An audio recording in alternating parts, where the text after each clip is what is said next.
Garrett, some separate news today. I understand Senator Lindsey Graham has tested positive for COVID. He tweeted that out today. What else do you know there? How's he doing?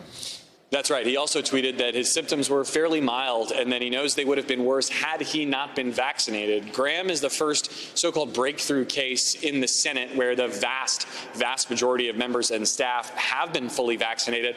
He was at a party on Saturday night with Joe Manchin and possibly some other senators. We're waiting to get word on if any of them have been tested recently, too.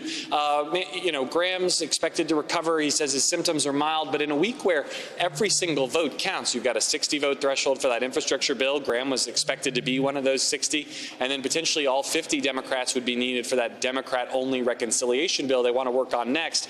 Attendance is going to be critical this week, and Graham says he has to quarantine for 10 days now, Allison.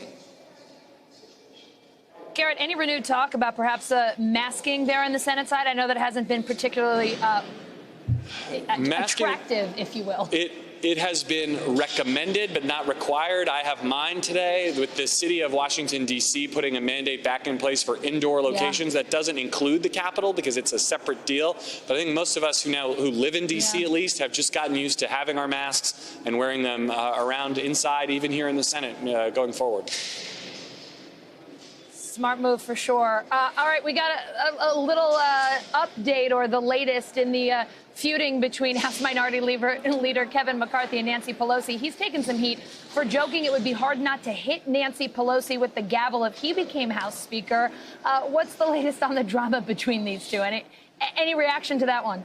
The Speaker's office responded in the form of a tweet from the Speaker's top spokesman, Drew Hamill, saying, this is just not something you joke about with someone, particularly someone whose life was threatened on January 6th, that this kind of violent talk, even as a joke, is totally inappropriate.